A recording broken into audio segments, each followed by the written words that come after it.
Hola, soy Sergio Saavedra Belmonte, profesor en este curso sobre riqueza total. Estamos ya en el módulo número 5. Permítame orar, por favor, para guiar el tema. Señor, gracias te doy de todo corazón porque estamos aprendiendo que tú nos has dejado en un mundo diseñado para la abundancia y que podemos establecer comunidades con buena calidad de vida. Enséñanos a producir riqueza moral y riqueza social. En el nombre de Cristo Jesús. Amén. Voy a compartir la pantalla entonces. Esto es.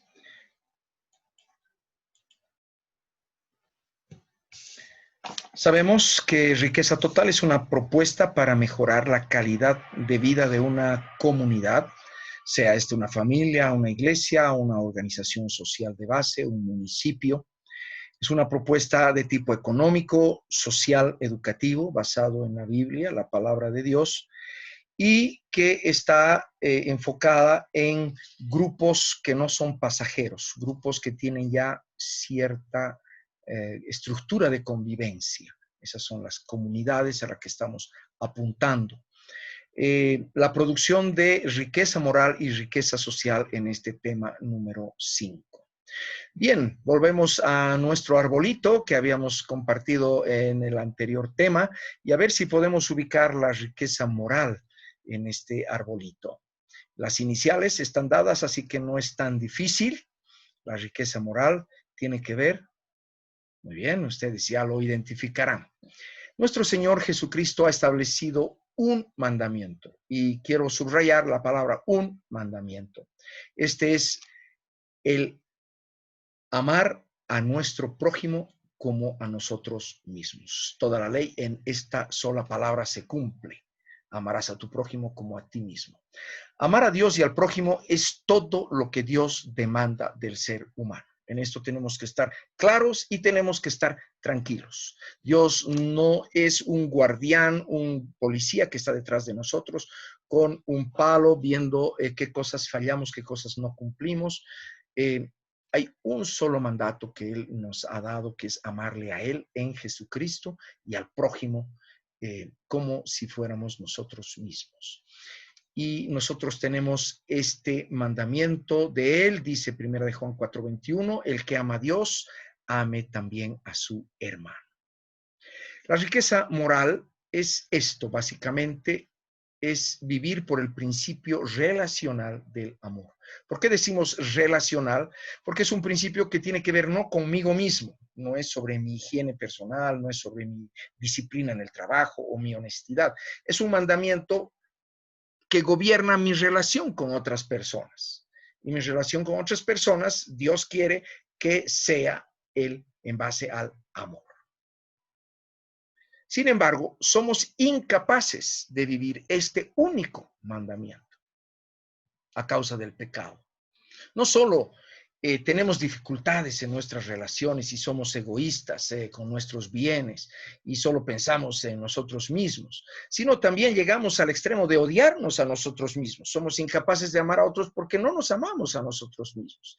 Y hemos tenido experiencias muy duras en el pasado y entonces estamos en líos con nuestros padres, estamos en líos con nuestra esposa, estamos en líos con nuestro propio pasado. En fin, hay un problema muy serio en el interior del ser humano y por eso decimos que estamos todos en bancarrota moral. Somos incapaces de producir esta riqueza.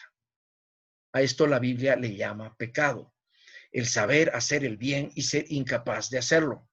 Intelectualmente entiendo lo que tengo que hacer, pero de mí no nace, no fluye, algo que está amarrando. ¿Cuál es la solución?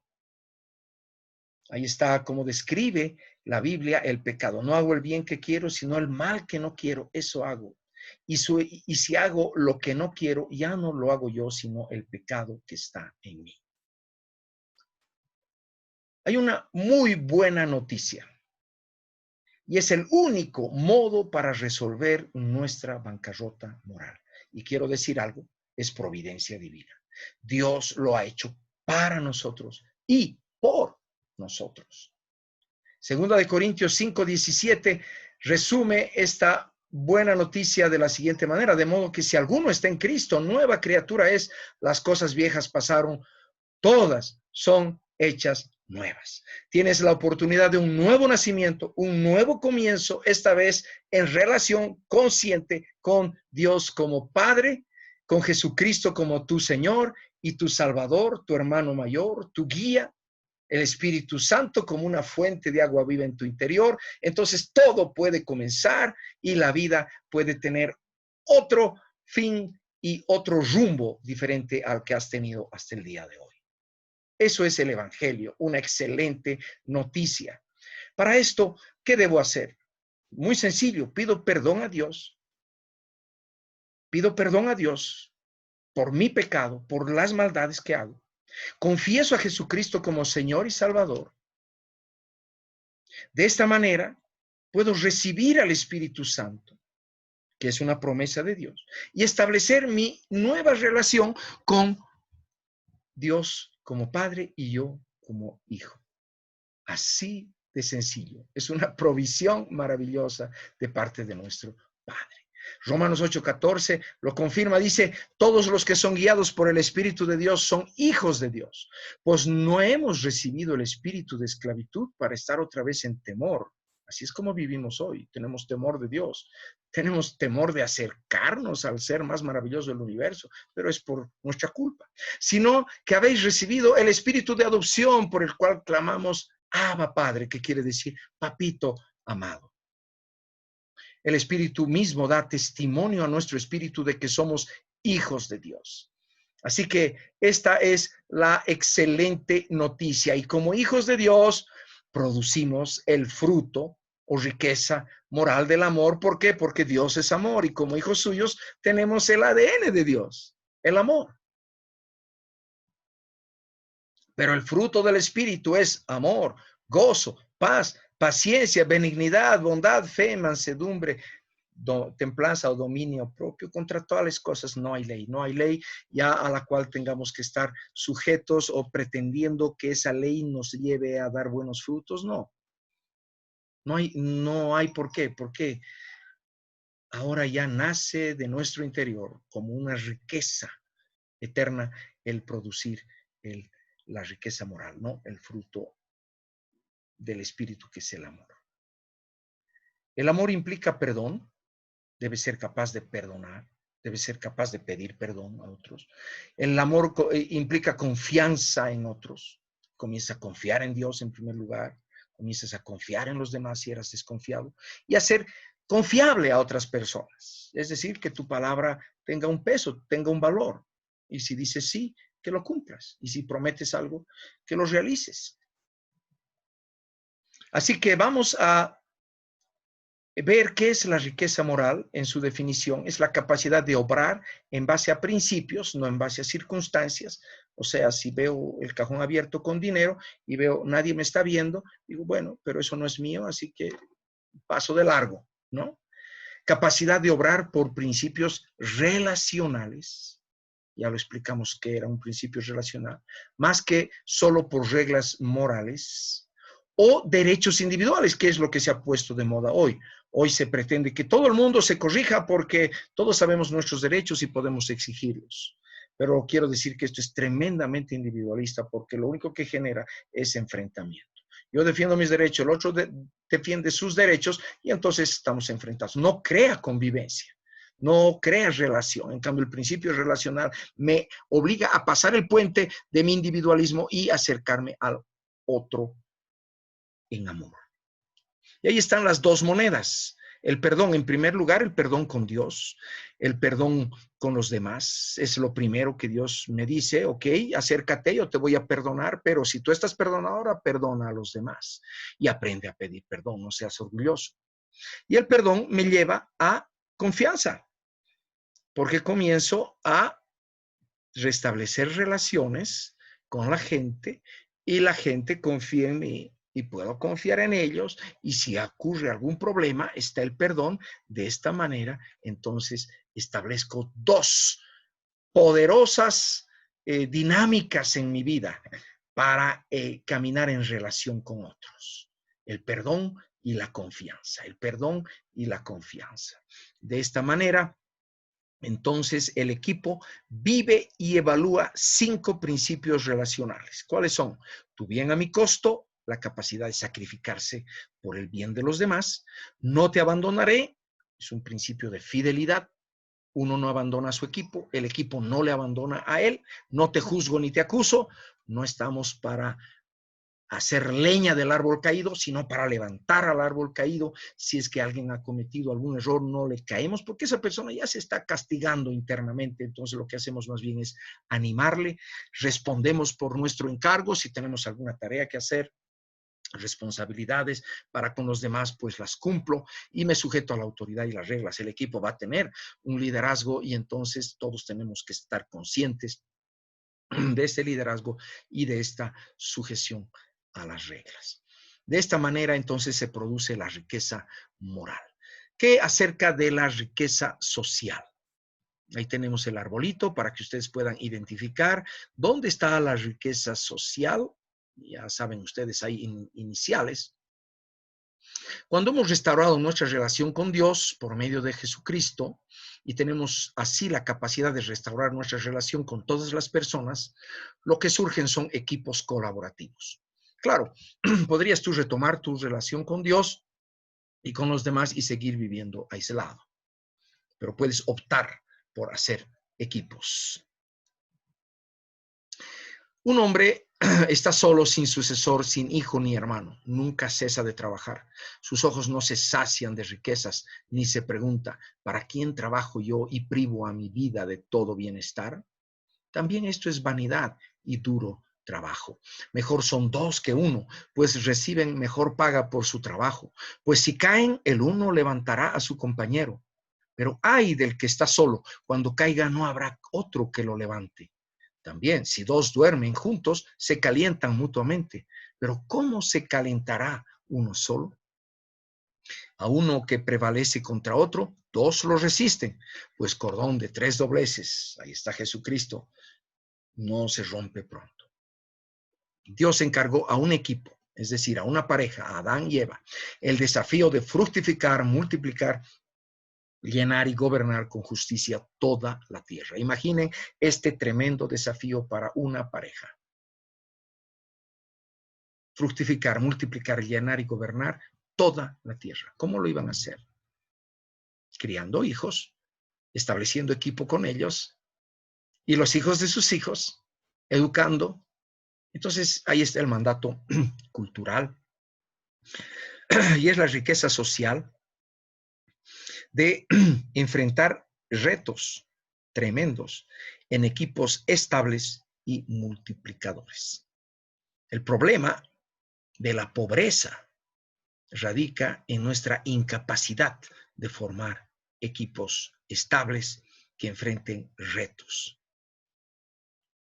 Tendemos a hablar mal del uno del otro, tendemos a vivir unas vidas muy conflictivas, muy individualistas, y entonces somos incapaces de lograr el mandato cultural. Solitos nunca lo podremos hacer. Para que un equipo pueda trabajar correctamente se requiere de un liderazgo plural y de servicio. Marcos 10:43 dice, pero no será así entre vosotros, sino que el que quiera hacerse grande entre vosotros, fíjese, es un mandato para el liderazgo, será vuestro servidor. Y el que de vosotros quiera ser el primero, será siervo de todos, porque el Hijo del Hombre no vino para ser servido, sino para servir y para dar su vida en rescate por todos. Aquí está, liderazgo de servicio. ¿Qué significa liderazgo plural? Significa que no hay un solo líder, hay al menos 2, porque en la multitud de consejeros está la sabiduría. La primera pareja son un ejemplo. Los 12 apóstoles a cargo de la iglesia, otro ejemplo. Las iglesias fundadas por Pablo, con varios ancianos cada una, otro ejemplo de liderazgo plural. El liderazgo en la iglesia es un liderazgo plural. El liderazgo en la familia es un liderazgo plural. El liderazgo en el reino de Dios es un liderazgo plural. Padre, Hijo, Espíritu Santo. Entonces, tenemos que aprender de este principio de liderazgo plural y de servicio para aplicarlo también como una riqueza social. Notamos que existirá riqueza social siempre y cuando exista riqueza moral. Estrecha dependencia entre las dos riquezas que acabamos de ver. La riqueza moral y la riqueza social existen gracias a la providencia divina. Así que podemos dar gracias por el perdón y la confianza entre los miembros del equipo y con sus líderes. Amén. Veamos el caso de las monedas, de la definición de la riqueza social y sus monedas. Riqueza social es la capacidad de conformar equipos resistentes y multiplicadores en base al liderazgo de servicio para superar desafíos cada vez más complicados. Aquí vamos a ver que el equipo en sí mismo no es suficiente, necesita desafíos, retos que vencer. Y entonces se afirma como equipo. Un equipo de fútbol, pongamos. Si está todo el tiempo jugando con otro equipo que, digamos, un equipo de profesionales con un equipo de amateur, bueno, pierde el gusto de ser equipo. Pero si a este equipo le hacemos un programa de enfrentar equipos complicados, progresivamente más difíciles, ese equipo va a superar los retos y se va a fortalecer. Entonces, sí, un equipo necesita desafíos cada vez más complicados. Y la riqueza social tiene que ver con el liderazgo entonces, y en un liderazgo de servicio que mantiene unido al equipo a pesar de circunstancias adversas. Entonces ahí están las dos monedas de la riqueza social, equipos resistentes y multiplicadores que generan, porque necesita levantarse ahí un liderazgo plural y de servicio, el cual al hacer un buen trabajo está manteniendo un equipo resistente y multiplicador, y de esta manera está entonces el ciclo regenerativo de la riqueza social. Las dos monedas son una dinámica de regeneración continua de esta riqueza. Así que se debe organizar al equipo con un grito de guerra, con un nombre, un escudo, un color. Son importantes para generar identidad de equipo. Nombrar dos líderes, varón y mujer, de ser posible. Distribuir funciones, ninguno quede sin oficio.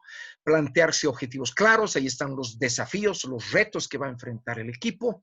Comprometerse con los principios relacionales, los 5 que hemos mencionado: tu bien a mi costo, no te abandonaré, no te juzgo ni te acuso, me sujeto a la autoridad de las reglas y respondo por mi encargo, ¿no es cierto? Y de esta manera el equipo entonces ya comienza a producir riqueza social.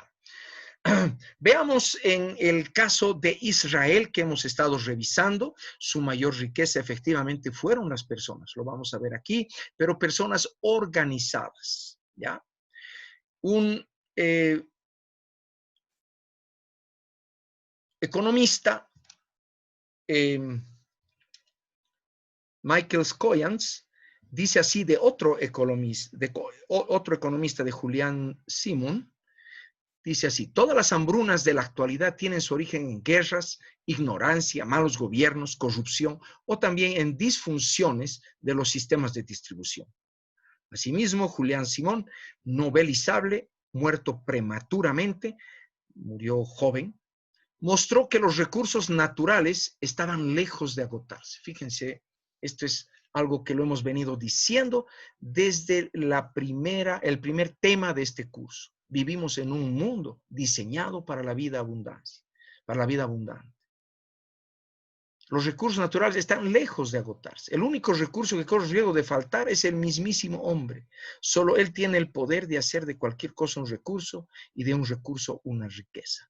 El hombre es el primer capital que se debe valorar, dice Michael Scoyans, citando también a Julian Simon, quienes investigaron esta temática. ¿De dónde viene entonces el miedo a la sobrepoblación? ¿De dónde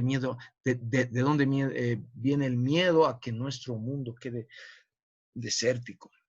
A las injusticias, a la mala administración, a los malos gobiernos, a la ignorancia. Es esto lo que tenemos que vencer. El factor humano es el que hay que corregir. Por eso la educación es tan importante, pero no cualquier educación. Una educación fundamentada en la palabra de Dios que nos abre los ojos y nos da entendimiento de estas cosas. El caso de los kibbutzim o kibbutz en Israel. Primero, tenemos que afirmar que muchas personas juntas no producen automáticamente riqueza social. El hecho de tener a muchas personas juntas, muchas bocas, muchos estómagos, sin organizarse para producir, genera demanda y demanda y demanda. Pero esa gente tiene que volverse productiva, y no productiva de dinero, productiva de riqueza moral. Y esa riqueza moral será la producción o el génesis de la riqueza social. ¿Qué pasó en Israel? El repoblamiento de Israel, que ya empezamos a ver en el tema anterior, en la providencia divina, no sucedió a la primera. Desde 1881, los Bilus, que eran estos grupos de gente que venía de Europa a comprar tierras y a asentarse en estas tierras que compraba, inmigraban a la Palestina, pero vivían de la ayuda externa de la poderosa familia Rothschild. Los Rothschild en el siglo XIX eran la familia más rica del mundo, judíos, y ellos compraban vino de los asentamientos que llegaban a Israel, pero les exigían que solo produjeran eso. Entonces eran dependientes. Y pronto caían en gran pobreza por su falta de organización, principios de vida comunitaria. Eran como campesinos aislados que recibían esta ayuda y listo. Pero en 1909, una docena de jóvenes fundan en las orillas del mar de Galilea el kibutz de Gan. Kibutz quiere decir comunidad en hebreo, ¿ya? En 1940, fíjese, apenas 30 años después, ya habían 30 kibutz. En el 2008 hay 270 kibutz en Israel. O sea, ha sido una experiencia comunitaria que ha ido creciendo. Y vamos a ver un poco cuál es el trabajo de estos kibutz. Los kibutz son granjas comunitarias autogestionarias. Ahí en la foto tenemos una vista aérea del kibutz Nahalal, en el valle de Jezreel, uno de los valles más fértiles allá en Israel, y que fue fundado en 1921. Vean la forma circular, nos habla ya de una vida en comunidad. ¿Cuáles son las características de los kibutz? Ahí tenemos kibutz de Shah, también en una forma circular. Son comunidades unidas, comunidades igualitarias, lo cual nos habla de producción de riqueza social. Comunidades con reglas de convivencia muy estrictas, riqueza moral. Todos tienen que estar a la misma hora en el lugar de almuerzo, o tenían por lo menos en sus principios. Todos educaban a los hijos en la escuela del kibutz, todos tenían un día para descansar, en fin, habían reglas de convivencia muy estrictas, había un liderazgo plural también.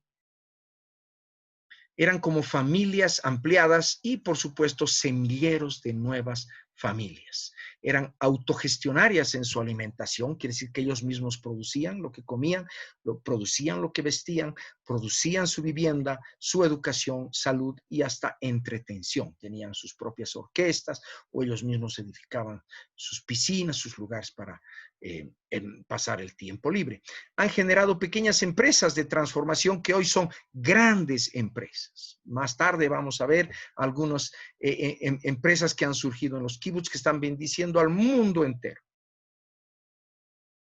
La vida del kibutz gira en torno al comedor. Todos los días se evalúa y autoevalúa y corrige la vida. Ese es parte del secreto de la riqueza moral y la riqueza social. Tiene que haber tiempos de autoevaluación del equipo en torno a cómo están viviendo. Y si hay situaciones que están mal, el equipo debe corregir inmediatamente. Para eso tenemos indicadores de la producción de las riquezas, ya lo hemos visto esto en el anterior tema. Y podemos ver riqueza moral. ¿Cómo está nuestra capacidad de confianza unos en otros? ¿Cómo está nuestra capacidad de perdón unos en otros? ¿Cómo estamos viviendo tu bien a mi costo? ¿Cómo estamos viviendo no te abandonaré? Y esta autoevaluación del kibutz ayuda a que nos sintamos demandados a comportarnos de determinada manera. Logros de los kibutz: desecaron pantanos, llevaron agua al desierto, fueron el hogar de los recién llegados, de las inmigraciones, oleadas de inmigraciones posteriores, fueron orfanatorios para decenas de niños huérfanos que salieron de la Segunda Guerra Mundial, que sus padres habían muerto en las cámaras de gas o en la guerra. Entrenaron milicias de defensa, dieron educación básica y secundaria, cultivaron música, teatro, danza. Estos kibbutz enfrentaban desafíos grandes, cada vez mayores, pero cada vez se hacían más fuertes, más sólidos, y ahora podemos ver una potencia han hecho de Israel. Mantuvieron viva la fe y las tradiciones judaicas. ¿Qué aprendemos de los kibbutz? Que las personas producimos riqueza social cuando logramos establecer relaciones estables, mutuamente satisfactorias, abiertas a la producción y a la vida, formando comunidades gracias a principios relacionales o riqueza moral. Bueno, estos son las familias. Si las familias podemos lograr vivir como equipos, vamos a generar comunidades. La principal y más básica de este tipo de comunidades es la familia. Es la más grande riqueza social, pero hay que producirla intencionalmente. La calidad de vida no depende de la acumulación de bienes, sino de relaciones satisfactorias en comunidad, es decir, de la riqueza social basada en la riqueza moral. Podríamos decir que la felicidad se basa en estas dos riquezas, riqueza moral y riqueza social. ¿Provistas por qué? Por la providencia divina. Muy bien, sigamos adelante entonces en nuestro estudio de este módulo. Hemos terminado el quinto tema. No olviden hacer sus tareas, responder sus preguntas, seguir acumulando puntaje y nos vemos en el tema sexto. Dios les bendiga.